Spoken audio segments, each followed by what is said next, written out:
Bueno, muy buenas noches. En la clase de cálculo 1, por el alumno de Juan Daniel Pineda Reyes, explicaré un ejercicio de optimización. El docente de la asignatura de cálculo 1 diferencial, se llama Gustavo Bustillo, ingeniero Gustavo Bustillo. Diseño de una caja con tapa de una pieza de cartón que mide 10 por 15 pulgadas. Como se ilustra en la figura, que la figura la mostraremos en la segunda diapositiva, se han quitado dos cuadros de las esquinas del lado que mide 10 pulgadas. Además, se han eliminado dos rectángulos de las otras dos esquinas, de manera que las cejas pueden doblarse para formar una caja rectangular con tapa. Escriba la fórmula del volumen de la caja. Encuentre el dominio de B para la situación del problema y grafique B en su dominio. Use un método gráfico para determinar el volumen y el valor de X que lo da. Confirma analíticamente el resultado que obtuvo en el inciso C. Bueno, el resultado del volumen o la fórmula del volumen de esta caja lo obtuvimos por 10 menos 12x multiplicado por 15 menos 12 por 2x entre 2 multiplicado por x. Aquí utilizamos una de las propiedades de la multiplicación de fracciones, que multiplicamos numerador con numerador y denominador con denominador. El resultado nos dio 75, y el resultado que nos daba esto de esta multiplicación lo multiplicábamos por la x. Por eso nos dio 75x menos 10x al cuadrado menos 15x al cuadrado más 2x a la 3. Cabe resaltar que en este paso, cuando multiplicamos, por ejemplo, 10 por 15, que nos daba 150, lo dividíamos entre 2 y eso nos da 75. Así vamos separando cada uno de los multiplicando, los dividíamos entre 2 para obtener el valor. Ordenando el polinomio, como ustedes saben, primero se ordenan los polinomios que tienen mayor jerarquía, de ahí la segunda jerarquía y por último los que tienen como los tienen los que potencia que están elevados a la 1 o que solo tienen la x.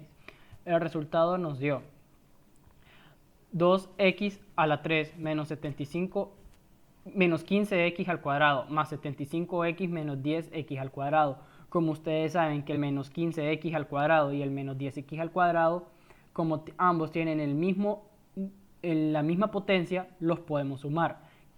El volumen total nos queda es igual a 2x al cuadrado menos 25x al cuadrado más 75. Primero derivamos, utilizamos las reglas de la derivación para encontrar la primera derivada, la cual nos dio 6x al cuadrado menos 50x más 75. En el paso número 2 encontramos la segunda derivada, que nos dio 12x menos 50. Para primer paso teníamos que igualar la primera derivada a 0. En la igualación de la primera derivada a 0, la expresión de 6x al cuadrado menos 50x más 75, como es una expresión prima, no se podía factorizar. Por eso recurrimos a la ayuda de la fórmula cuadrática. Las respuestas en la fórmula cuadrática, x1 nos dio 6.37 y x2 nos dio 1.96. Para saber maximizar el volumen, tenemos que sustituir los valores en la segunda derivada. Como sustituimos los valores en la segunda derivada, sustituimos los valores que nos dieron en la fórmula cuadrática. Por ejemplo, el 6.37 lo sustituimos en la x de la segunda derivada y el 1.96 lo sustituimos en la x de la segunda derivada. Cabe resaltar que aquí los valores que nos den mayores a 0 son los que minimizan y los que nos den menores que 0, o sea, que nos den con números negativos, son los que maximizan.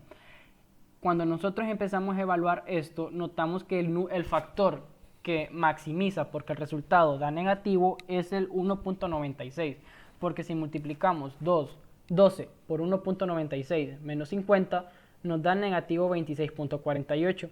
Eso quiere significar que maximiza el volumen. Y si multiplicamos 12 por 6.37 menos 50 nos da 26.44.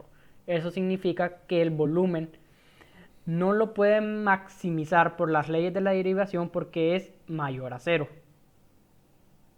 Por eso lo minimiza. Para saber encontrando el volumen máximo, para encontrar el volumen máximo tenemos que sustituir el valor que maximiza el volumen en la fórmula del volumen que encontramos de la figura. Por eso el valor de 1.96 lo sustituimos en la x de la fórmula de V es igual a 2x al cubo menos 25x al cuadrado más 75. Eso lo sustituimos. B nos dio por la multiplicación de 2 por 1.96 elevado al cubo menos 25 por 1.96 elevado al cuadrado más 75 por 1.96, B nos dio es igual a 66.01. El valor de 66.01 es el valor máximo.